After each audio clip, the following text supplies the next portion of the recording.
অর্থনীতির পরিস্থিতি এখনো পর্যন্ত খুব বেশি ভালো না।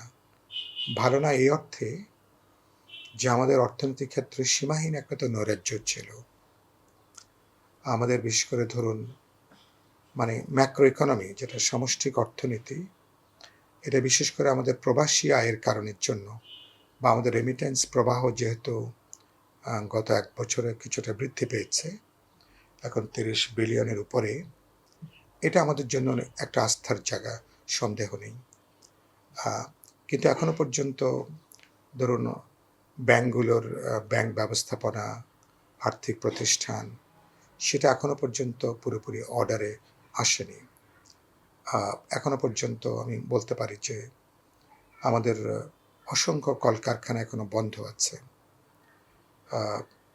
যেগুলো মনে করি একটা দেশের, আমাদের মতন দেশে শ্রমঘন শিল্পের যদি বিকাশ করা না যায় তাহলে কর্মসংস্থান করা যাবে না, তাতে আমাদের উৎপাদনের চাকাটাও কাঙ্ক্ষিত মাত্রায় সচল করা যাবে না। আরেকটা হচ্ছে গত ১.৫ বছরে তো বিনিয়োগ প্রায় বন্ধ ছিল।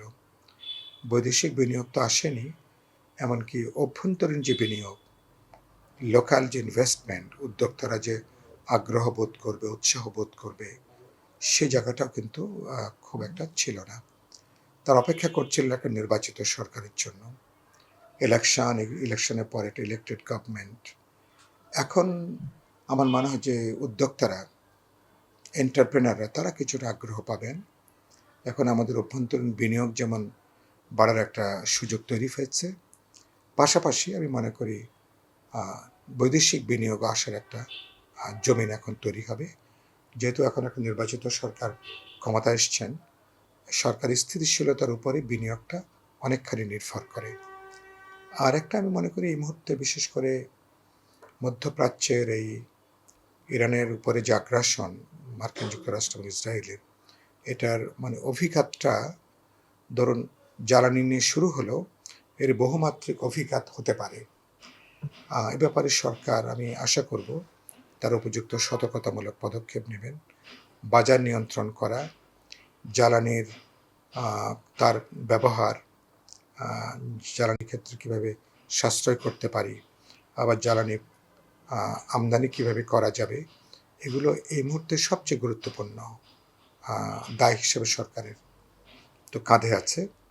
এইসব ব্যাপারে মনে করি একটা সামগ্রিক ব্যবস্থাপনা লাগবে। আর বাজারটা একটু নিয়ন্ত্রণে রাখতে হবে, কারণ বাজারটাকে কোনোভাবে নিয়ন্ত্রণের বাইরে নেওয়া যাবে না।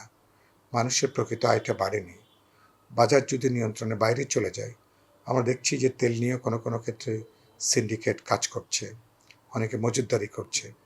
এদের বিরুদ্ধে কঠোর ব্যবস্থা নেওয়া দরকার এবং কোনো ক্ষেত্রেই কোনো দলীয় কোনো পরিচয় দিয়ে এদেরকে চিহ্নিত করা যাবে না। অপরাধী দুর্বৃত্ত হিসাবে বিবেচনা করতে হবে, দলের লোক হোক বাইরের লোক হোক। সরকার যদি এ পথে হাঁটতে পারে, আমি মনে করি যে অর্থনৈতিক ক্ষেত্রে কিছুটা শৃঙ্খলা ফিরিয়ে এনে মানুষকে সেবাটা দেওয়া সম্ভব এবং অর্থনৈতিক চাকাটা এখনকার তুলনায় আমি মনে করি এটাকে অনেক বেশি গতিশীল করার সুযোগ আছে।